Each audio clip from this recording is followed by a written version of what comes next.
You're watching ChillyBoy Productions. I'm Larry ChillyBoy Chilson. This is Dory, and today we're here to review Dog. Before we get into the review, Dory and I say go ahead and click that subscribe button down below so that you could chill with me on each and every one of my latest videos.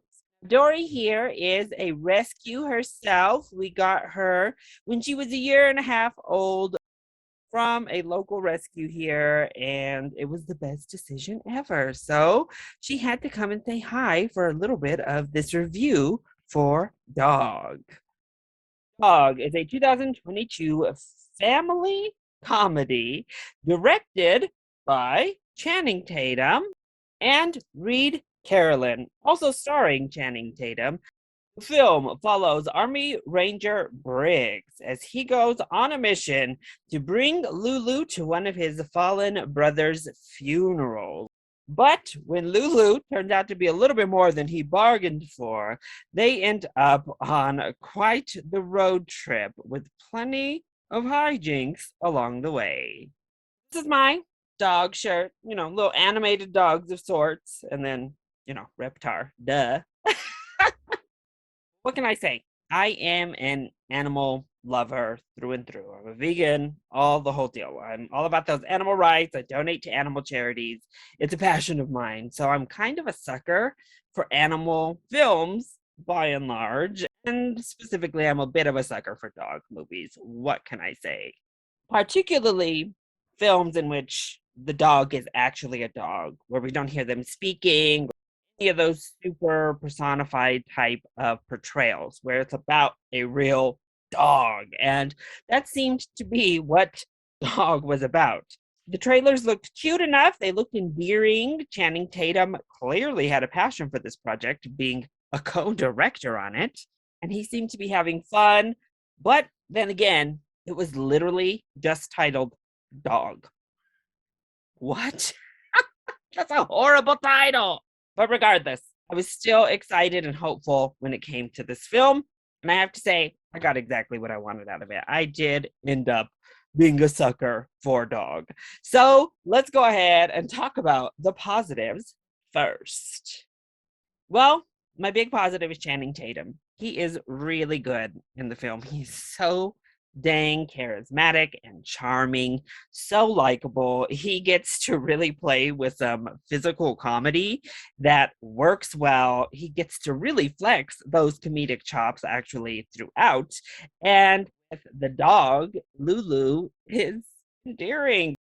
It's both really cute and quite funny. So I thought he was great, and that's good because he's literally the through line. He's in, I think, every single scene of the movie. So he needed to be great, and he is more than up to the challenge of throwing a film like this on his back.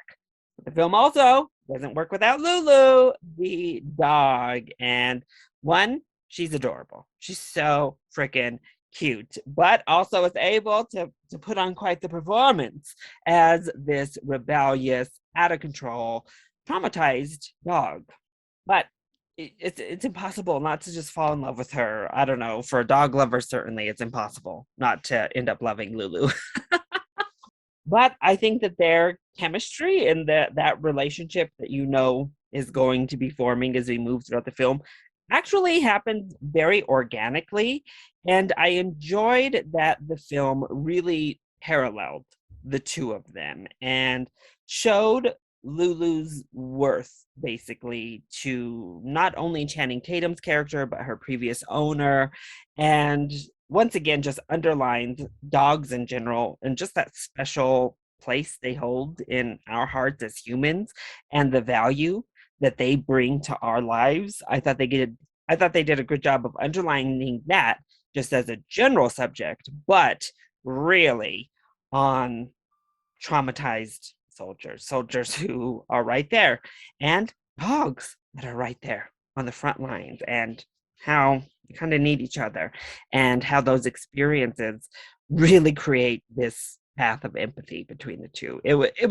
I thought it was well handled. I thought them working through those problems together and leaning on each other for help and support was really well handled, actually. And yes, like pretty much every other dog movie, it is emotionally manipulative, but it did it. It got me like they all do. I was in my feels. I was all in on the story. And like I said, I had fallen in love with the dog herself. So it did its job. I was laughing quite a bit throughout the film. There's one scene in particular with a water bottle in the car that I literally laughed out loud in the theater. It's cute, it's fun, it's funny. It doesn't reinvent the wheel, but it provided me with exactly what I anticipated heading in, and that's for the better. So then, what doesn't work so well when it comes to dog? Well, I already mentioned it. It is very derivative of the dog film subgenre. We've seen this, we've even seen service dogs and their relationship to humans. Though I enjoyed this more than I've enjoyed the last couple of like army dog films. This one just kind of had a different heart to it that I enjoyed. It was also funnier. But we've seen this formula over and over again. You know those emotional beats that they're going to put you through. And saying that, they're still hard to fight off, even if you know they're coming. But it takes you down the emotional path every other dog film takes you down. And saying that, the script itself doesn't go in quite a straight and I actually think it's the worst for it. So the one area it kind of stepped out and did new and weird things, I could have done without. I could have done with a more straightforward road trip film, honestly, because every step along this road trip down to the funeral is filled with weird shenanigans. Like the stuff that they get into in each little scenario is very strange and didn't add any character to Channing Tatum's character. It didn't add any character, obviously, to Lulu. Honestly, most all of the side hijinks added nothing to the character development. Obviously, they added nothing to the story, and they range so dramatically in the most weird and far-fetched of fashions. Honestly, the script is pretty messy. The way it's laid out is a hot mess for a pretty standard road trip film. But honestly, that's it. Those are my big complaints. I can look past some of the weirdness that happens along the road trip because at the end of the day, it did what I wanted it to do. It made me fall in love with this dog. It got me in the feels. It was a feel good type of animal movie. And that's when I went into the theater wanting, and it delivered exactly that. And to boot, gave me two very charming and likable lead performances. So if you're a dog person, if you like dog movies, you want to get choked up at a dog story, I say definitely check out Dog. It is certainly a good time, at least in the theater. If you're not an animal person, you don't really have a connection to dogs, and dog films by and large make you just roll your eyes, then this film is not going to convert you and you can just skip right over it. Thank you so much from both Dory and I for tuning into the review. I hope you enjoyed it. If you did, go ahead, click like down below and subscribe to the channel so that you are always up to date on all of my latest videos. Also, join in on the discussion. What did you think of Dog? Let me know either in those comment section down below, or you can hit me up on Twitter. I love you all so much for your continued support. Mwah! Thank you for watching, and we'll see you next time. Bye.